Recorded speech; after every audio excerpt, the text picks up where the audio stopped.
Paz do Senhor Jesus. Sou o professor Eliseu Fausto e hoje estamos iniciando a leitura e exposição da segunda carta de Paulo aos Coríntios. Hoje estarei expondo os capítulos 1, 2, 3 e 4. Vamos orar? Senhor, obrigado, meu Deus, por mais esta oportunidade de podermos estar aqui diante da Tua Palavra e diante do Senhor. E junto, eu e meus irmãos e as minhas irmãs, meditarmos, Pai, em Tua Palavra, para glorificarmos o Teu nome, Senhor, em todo o tempo de nossas vidas. Precisamos da Tua bênção, precisamos da Tua intervenção, precisamos da ajuda do Teu Espírito Santo, para que dia a dia venhamos crescer espiritualmente, crescer, Senhor, no entendimento da Tua Palavra e também, Senhor, vivermos a Tua Palavra de modo a glorificar o Teu nome.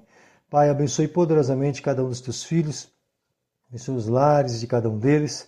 Senhor, nos capacite a que venhamos, Senhor, iniciar e também irmos até o fim, Senhor, na leitura dessa palavra tão gloriosa que é a Bíblia. Pai, nos abençoe poderosamente. Abençoe, Senhor, o Teu Filho que iniciou esses dias a leitura da Tua palavra. Fortalece o coração dele e dela, em nome de Jesus, para que possa ser perseverante, Senhor. É no nome de Jesus que eu peço a Tua bênção, te glorifico por este momento, em nome do Senhor Jesus Cristo. E assim, Pai, acredito que o Senhor está conosco nesse momento. Acredito também, Pai, que o Senhor estará nos dando força, ânimo para prosseguirmos. No nome de Jesus oramos e te agradecemos. Amém.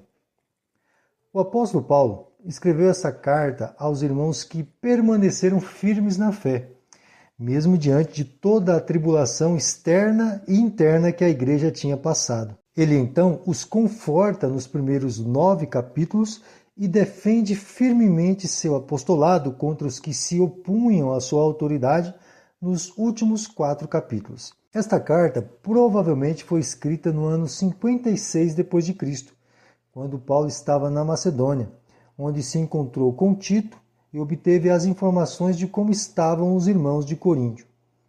Podemos apresentar alguns propósitos da carta. Primeiro, ele explica por que mudou o plano de fazer outra visita a Corinto. Instrui a respeito da restauração de um irmão ofendido. Expressa alegria com o reavivamento da igreja, resultante da carta dura que escrevera. Discute a sua motivação para o ministério e defende-se contra os oponentes. Encoraja-os à santidade e à doação generosa. Vamos à leitura dos capítulos propriamente dito.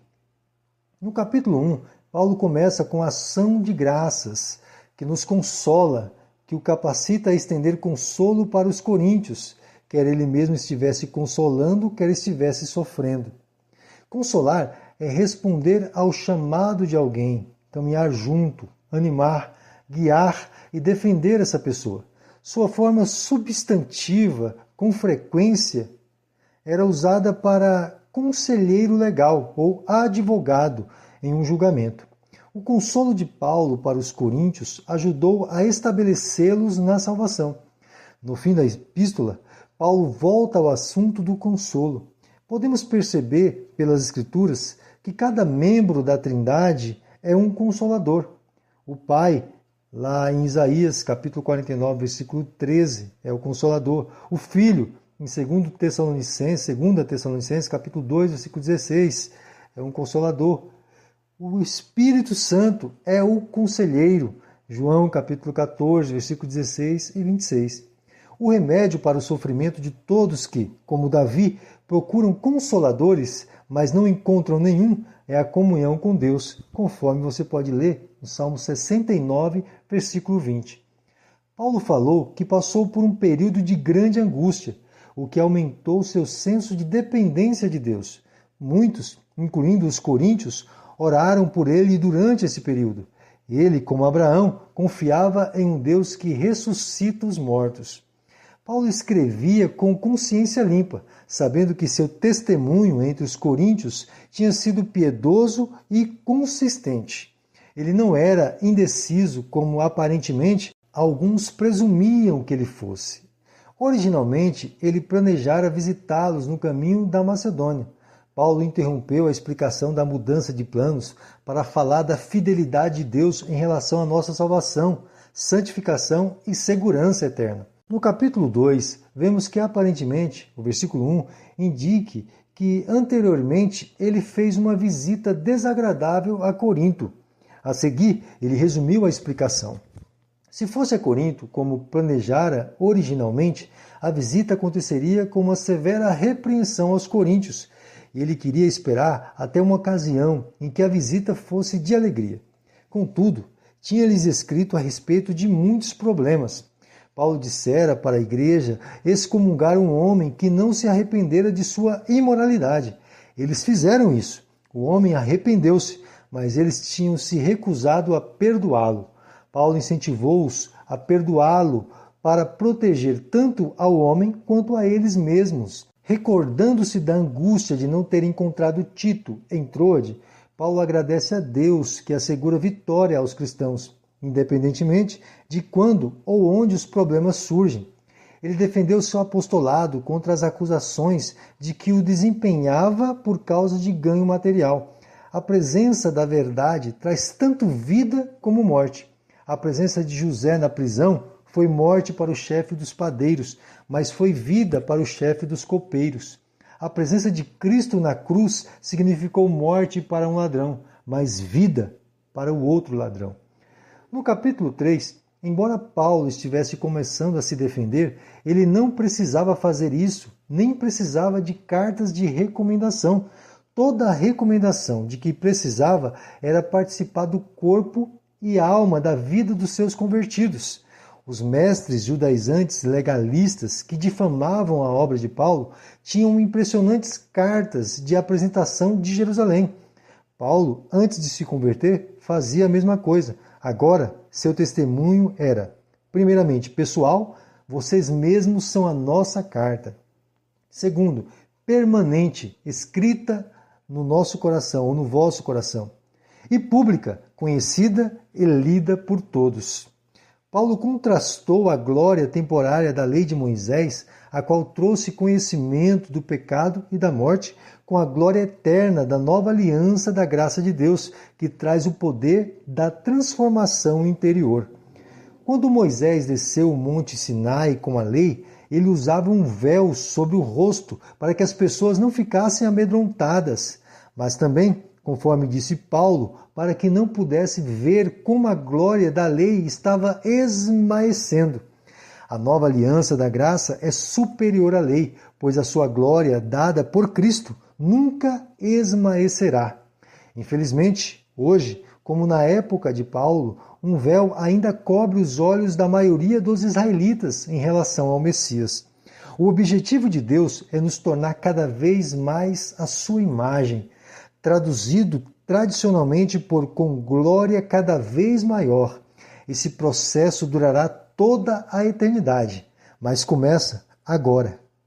No capítulo 4, Paulo anuncia sua sinceridade como evangelista, ao contrário de outros supostos evangelistas e até mesmo do próprio Satanás, que tenta enganar.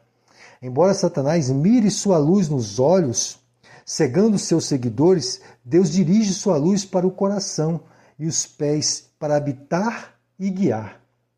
Os cristãos carregam o tesouro do Evangelho no vaso de barro do seu próprio corpo mortal. Deus confiou-nos seu mais precioso tesouro. Paulo passou por muitas dificuldades e foi derrubado muitas vezes, mas nunca abatido, o que permitiu que demonstrasse o poder e a presença de Deus em seu corpo fraco e decadente. A conclusão dele foi que o sofrimento aqui não é nada comparado com a glória que conheceremos lá em cima. Pela fé, nós cristãos sabemos que quando o nosso corpo atual morrer, receberemos um corpo eterno, feito e garantido por Deus. Com essa certeza, devemos viver somente para agradar a Deus, sabendo que um dia estaremos diante dele para sermos julgados e para sempre viveremos com ele pelo sangue precioso de Jesus. Através dos capítulos de hoje, podemos notar o quão difícil foi para o apóstolo Paulo incentivar os irmãos de Coríntios a permanecerem firmes na fé. Mas isso não foi particularidade somente do tempo do apóstolo Paulo. Hoje temos tido as mesmas dificuldades pois muitos estão seguindo ensinos heréticos e abandonando as verdades das Escrituras. Quero finalizar com um breve testemunho.